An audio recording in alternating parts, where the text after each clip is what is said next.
Hey, welcome to the podcast. Sit back, relax. Try not to throw nothing at me because you won't hurt my feelings. You'll just hurt your computer. This podcast is brought to you by your host, me, Robert McCune. So just sit back, relax. I got a couple of things, a couple of topics to discuss today. We're going to start right down in Texas.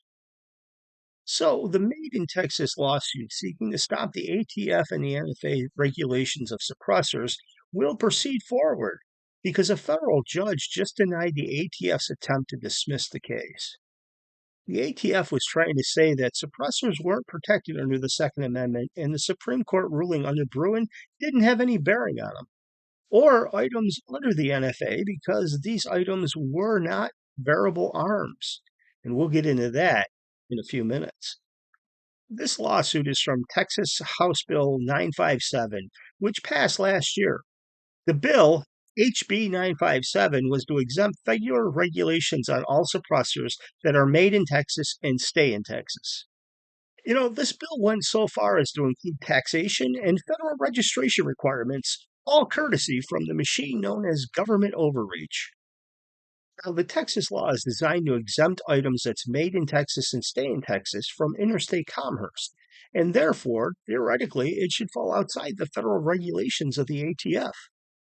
And as you could imagine, the ATF responded by sending out a letter threatening Texas manufacturers and purchasers, saying they intend to enforce the NFA and the GCA's regulation against anyone who violates their regulations. So it was shortly after the ATF sent out that letter that Texas filed a lawsuit on behalf of all individual Texas plaintiffs against the ATF. Now, the ATF did try to have this case dismissed. However, the judge denied the request and issued a scheduling order, stating the court recognizes the importance of this case and desires to resolve this dispute in an expeditious manner. The judge ordered the parties to come up with a briefing schedule and set that to be filed by October 19th. So, Texas, it looks like the judge wants to put this issue to bed as fast as possible and restore your freedoms. Okay, and in other depressing news, New York is at it again. So, the U.S. Attorney in New York has now joined a lawsuit from the state of New York against ghost gun manufacturers. No kidding, man. This is getting depressing. Hopefully, one of these ghost gun cases will make it all the way to the Supreme Court where they can stomp on this issue once and for all. So, New York is saying everything contained in a weapons kit is a firearm. That means it includes things like triggers and firing pins and any of the items that has anything to do with internal parts of the gun. So I guess all them little parts like springs and stuff like that, they're going to need serial numbers on them now, aren't they? So does that mean if you buy a trigger kit assembly, you're going to have to register that with New York if it's for a pistol? Are those pistols now? Now, this goes to what I said in my other podcast. We're going to see lawsuit after lawsuit because the Second Amendment battles are going to have to be fought state by state and multiple times in each state. This could go on for the next decade. I think it's actually a ploy to strain funding for upcoming lawsuits. Example, Thursday in San Diego, a federal court seeks to block enforcement of the banning prohibiting the possession, purchase, sale, receipt, and transportation of non-serialized unfinished firearms and receivers, and non-serialized firearms, all of which are commonly known as ghost guns. Yeah, this has got to be the most ridiculous thing I think I've ever seen. Every state follows every other state. Now, here's another one. U.S. District Court Judge Mary Ellen Norica in Delaware issued a preliminary injunction on Friday blocking the state of Delaware from enforcing provisions of a recently passed law outlawing the manufacture and possession of unserialized firearms and unfinished firearm components. The judge noted that the plaintiffs in the case were likely to succeed proving the provisions that prohibited manufacturing unserialized firearms are unconstitutional and would most likely win at trial. Now, in the judge's summation, she continued by saying these statutes burden constitutionally protected conduct because provisions of firearms and firearm frames and receivers is within the scope of the Second Amendment's right to keep and bear arms. Now, Judge Norika wrote in her opinion, the defendant, the state of Delaware, has not shown that these firearms and components are not commonly owned by law-abiding citizens for lawful purposes. This wording is the key for every Second Amendment case. Example, if the government or a state wants to ban a gun like an AR-15, the only criteria the judge should use is this weapon commonly owned by law-abiding citizens for lawful purposes. If the answer is yes, then that item shouldn't be banned. This is where the states come in and they say, yeah, but that maniac over there used an AR-15 to shoot up a school full of children, so we need to ban that weapon. Is that weapon used by law-abiding citizens for lawful purposes, regardless if a maniac used it or not to do harm to thousands of people? If that weapon is in common use and owned by law-abiding citizens for the lawful purposes, then that weapon can't be banned. That should stand true for every piece of a gun, every Second Amendment argument, period. Okay, I sort of went off on a little rant there, but uh, Judge Norika further stated, and that the defendants was offered no evidence that the statutes are consistent with the nation's history of firearm regulations. And just last week, the U.S. District Court of the Eastern District of Pennsylvania issued a smackdown to the city of Philadelphia, in which in June had removed from federal court the Gun Owners of America's lawsuit challenging the city's ban on 80% receivers. Eric Pratt, GOA's senior vice president, said, "We are happy that the GOA's case against the city of Philadelphia will now be able to proceed at the state court where it belongs."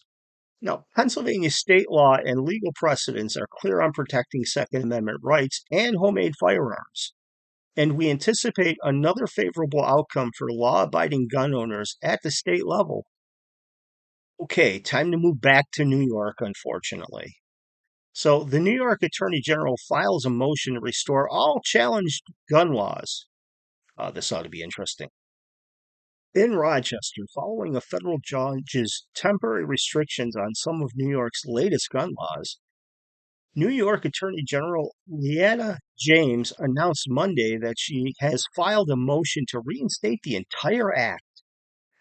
The Concealment Carry Improvement Act was introduced on September 1st, but U.S. District Judge Glenn Sotheby out of Syracuse said that some restrictions went way too far. The CCIA strengthens requirements for permits, expands the list of prohibited locations for concealed carry. It requires individuals to seek consent before carrying on private-owned property.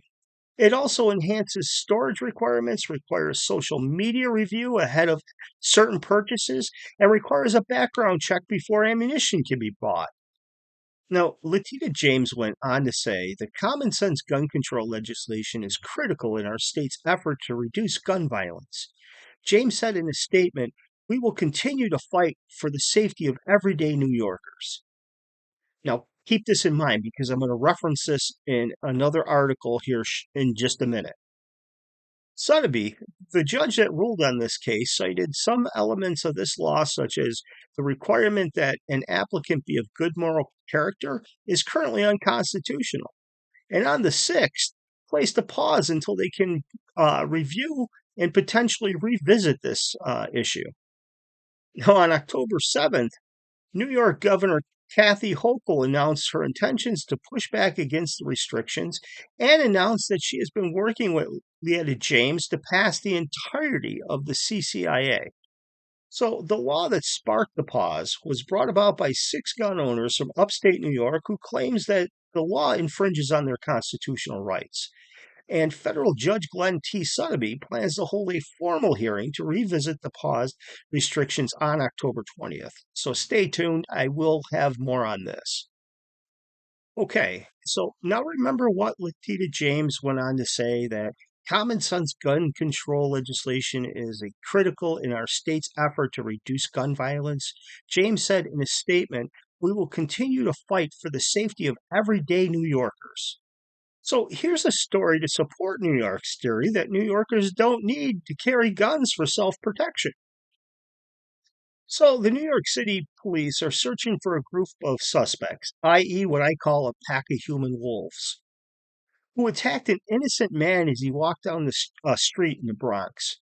The group of attackers knocked the victim to the ground, then repeatedly kicked and punched a 62-year-old man, tried to rip off his coat, and eventually stealing his cell phone.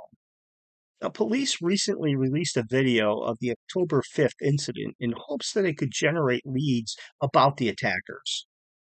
Pack of animals. Here's a prime example of the lawlessness in this Democratic owned city. The incident took place in broad daylight around 5:15 p.m. near East 150th Street, and it was all caught on video. The video surveillance showed the victim walking along the street, minding his own business, when a group attacked the 62-year-old man. Now, what chance does a 62-year-old man have against a much younger man, let alone a pack of them? I mean, really, this is friggin' disgusting. People need to be able to protect themselves. If the elderly man had a gun, this might have played out so different. Sure, we might have had one, two, maybe even three attackers dead or wounded, but hey, I think they would have got exactly what they deserved.